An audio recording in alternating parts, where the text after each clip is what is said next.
This is CBN NewsWatch.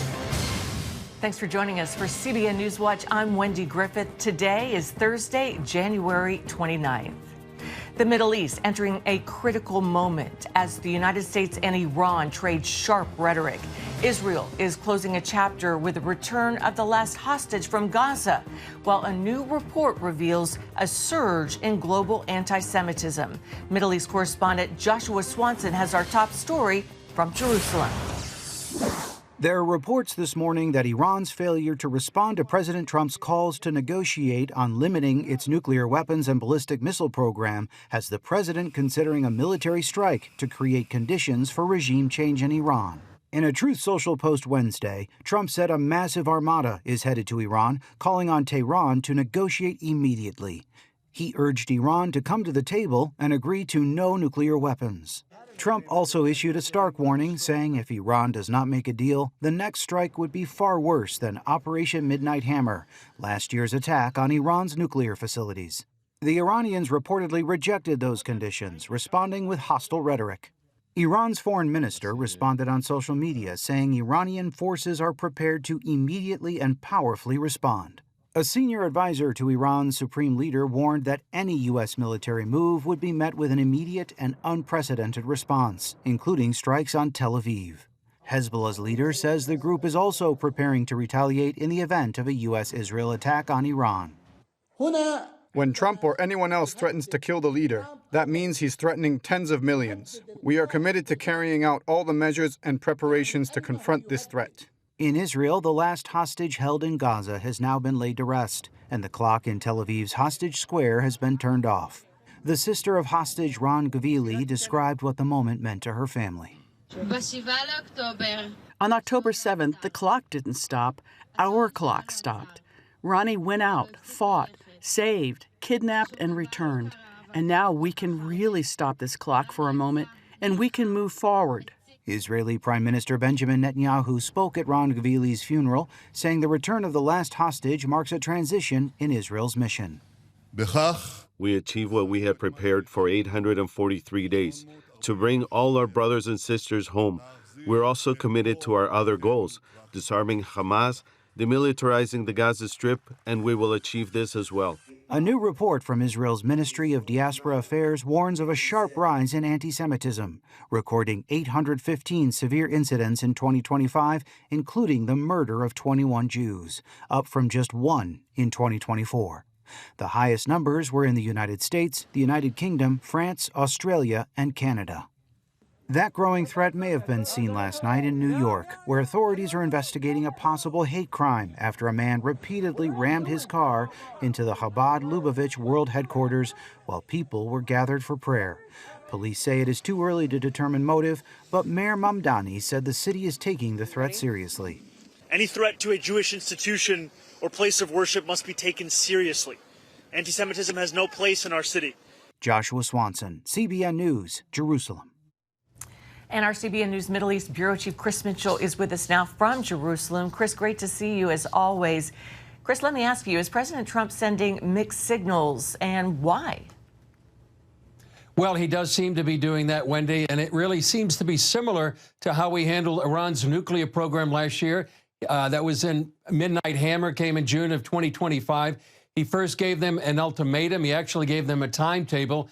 He showed he was willing to make a deal, willing to actually talk to the Islamic regime, but also ready to use military action if necessary. And as Joshua's report said, an armada is on the way, according to President Trump, and we've been reporting those military actions for a couple of weeks now. So he's keeping his options openly. Reportedly, he's unsure about a military strike actually toppling the regime, but he's also said it's time to look for new leadership there. Some people would say this is strategic ambiguity, but others believe even if a strike doesn't lead to a fall immediately, it will certainly in the future lead to the fall of what many people have been praying for and hoping for a long time. Well, Chris, Iran has attacked Israel with hundreds of ballistic missiles in the past 2 years. Are people there in Israel preparing for a possible retaliation strike by Iran? Wendy, the simple answer is yes. Preparing. The IDF spokesman is saying they're preparing offensively and defensively. Israel is on high alert, but surprisingly, life goes on as usual. People are going to home, going to work, going to school. I would say describe what's here is resilient but calm and alert. You have to realize, Wendy, that Israel's been going through this several times in the last 2 years, April of 2024, October of 2024, and then last June of 2025, when hundreds of ballistic missiles, drones, UAVs were shot at Israel. Thankfully, most of those were shot down. And in the meantime, the Home Front Command does have emergency procedures in place. And I would say, really, there's no panic here in Israel, but preparation based on their experience and resilience for the past 2 years.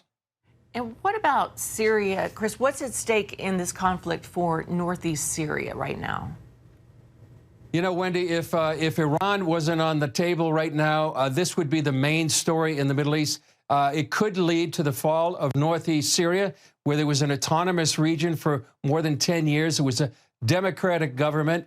What it means is that thousands of people are literally fleeing for their lives right now. There's one city called Kobani that's surrounded right now. People are trying to survive in deprivation and very cold conditions. They're in harm's way. It also represents, Wendy, the fight against ISIS. And many people see they're seeing the rise of ISIS and the expansion of the Syrian government that is really influenced or controlled by this jihadist army that's backed by Turkey. Some people are looking that this could be the return of the caliphate, a room for ISIS to rise again. It also means who's going to control key oil fields in northeast Syria, and also who's going to influence millions of civilians. We do know that Capitol Hill in D.C. is starting to pay attention, and they'll be holding hearings, I believe, concerning the fate of northeast Syria. And Chris, lastly, Joshua mentioned in his report the International Anti-Semitism Conference. What did some of the speakers say at this conference? Well, two of the speakers were very poignant, Wendy. They talked about the worst anti-Semitic attack since October 7th. That was the attack of a Jewish celebration of Hanukkah on Bondi Beach in Sydney, Australia on December 14th. A rabbi spoke, and he said he came with a heavy heart and a sober message. This was Yoram Ullman. And he said, for us, anti-Semitism is not a theory, it's not a policy debate, not a headline. It's an empty seat at the Shabbat table, a voice that will never be heard again. And so it's very painful for them. Followed by Scott Morrison, the former Australian Prime Minister, who said, what starts with the Jews does not end with the Jews. A sober warning from people in Australia to the rest of the world. Incredible. Wow. Thank you so much, Chris. Our CBN News Middle East Bureau Chief Chris Mitchell in Jerusalem, and we look forward to hearing from you again very soon. God bless. Well, back here at home, the Trump administration is giving nest eggs to the next generation. Lori Johnson tells us the president is calling it one of the most transformative policy innovations of all time. Beginning this 4th of July, the U.S. Treasury will deposit $1,000 into stock market investment accounts run by private firms for babies born during this Trump term. The money will be available for withdrawal as early as the child's 18th birthday for things like college, starting a business, or buying a house. They're called Trump accounts. For the first time ever, we're going to give every newborn American child a financial stake in the future, head start at life, and a fair shot at the American dream. Parents, churches, and friends can contribute up to $5,000 each year. The typical account will grow to $100,000, $200,000, and can even grow up to past $300,000 per child. Philanthropists and celebrities are generously giving, like rapper Nicki Minaj, who's donating hundreds of thousands to the children of her fans. I am probably the president's #1 fan. He has a lot of force behind him, and God is protecting him. Amen. A growing list of companies announced they will match the federal contribution for their employees' children, including Charlie Kirk's nonprofit Turning Point USA. His widow Erica posting on X, Charlie spoke so often about the importance of young families and having children. Also, Visa says it will allow cardholders to direct credit card rewards into Trump accounts. Parents can open them when filing their taxes. Treasury Secretary Scott Bessent said 600,000 families have already signed up. Lori Johnson, CBN News. Thank you, Lori. Coming up, see why President Trump is sending a warning to impose a 100% tariff on Canada. Stay with us. You're watching CBN NewsWatch.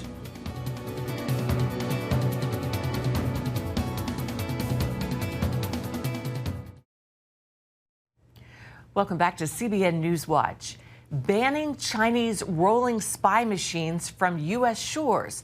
That's how Gatestone Institute China analyst Gordon Chang describes President Trump's warning to impose a 100% tariff on Canada. Trump is calling on Canadian Prime Minister Mark Carney to scrap the plan to bring in 49,000 Chinese electric vehicles. On this week's Global Lane, Chang points out that even some Canadian leaders are pushing back against this deal. There are a number of voices in Canada, especially in Ottawa, with Doug Ford, the premier, who has been very critical of the deal even before it was announced. Because what Canada has done is basically pushed itself into third world status. Here you have China exporting advanced industrial products to Canada in the form of Chinese EVs. And Canada, what does it get? Well, it's selling basic agricultural commodities, canola. This typifies third world type behavior. And by the way, we're also subject to that because we sell soybeans. This is a criticism that is born from seeing this pattern elsewhere. But also with these Chinese EVs, they're going to decimate Canada's car market if they allowed it into greater quantities. Also, there's an issue here, and that is the Biden administration in January of last year took a very important step. It essentially banned Chinese EVs from the U.S. because of their internet connections. Basically, they're rolling spy machines. Well, the Trump administration, at least preliminarily, has indicated that those Chinese EVs imported into Canada will not be able to come into the United States. And that, by the way, is the right thing for us to do, because why should we allow these rolling spy devices into the United States? So I'm glad the Trump administration has made that preliminary indication, and that means that Chinese EVs are going to be even less popular. Yeah, they'll be cheap, but who wants to, drive in a car where Beijing is listening to everything that you say? The Wall Street Journal reported the removal of top People's Liberation Army commander Jung Yu-sia for leaking nuclear weapons secrets to the U.S. So what does his dismissal and the firing of other PLA leaders mean for President Xi Jinping? I think that Xi Jinping has lost a lot of control of the Chinese military. There have been purges after purges, especially over the last 2.5 years. And you see media reports saying Xi Jinping purged this general or that admiral. I'm not so sure, because when we look at evidence, it suggests that Xi Jinping's adversaries in the military are purging Xi Jinping's loyalists in the military. And that means Xi Jinping may not have the control of the military that people assumed that he has. So this is a fluid situation. It changes, I'm sure, by the week. But the continuing purges indicates the Chinese military is in disarray. And by the way, that means it is in no condition to launch a combined air-land-sea operation to take the main island of Taiwan. So perhaps no immediate threat to Taiwan right now, but how about in the future? Do the Chinese support a war with Taiwan? A Chinese invasion of Taiwan would be extremely unpopular in the mainland. But a Chinese invasion of Japan might actually be quite popular. And Xi Jinping might see that as one way of preserving his rule, because I think he is being challenged. But he knows that if he creates a high degree of tension with any country, but especially Japan, that prevents other Communist Party figures from challenging him. So I think that he sees this as a way of preserving his legacy and his rule. Gordon Chang, thanks for being with us. Also this week on the Global Lane with Gary Lane, more with Gordon Chang, who explains China's sharp population decline and why it matters. We also talk with JNS Editor-in-Chief Jonathan Tobin about why so many young Americans now believe the Holocaust never happened. And you can watch that tonight on the CBN News Channel at 8 p.m. Eastern. You can also see it on the CBN News app or on YouTube. Well, still ahead, 1 year after the California wildfires, residents still haunted by memories of the apocalyptic scene. Watch how they're getting help in their fight to rebuild. We'll have their stories of survival coming up next.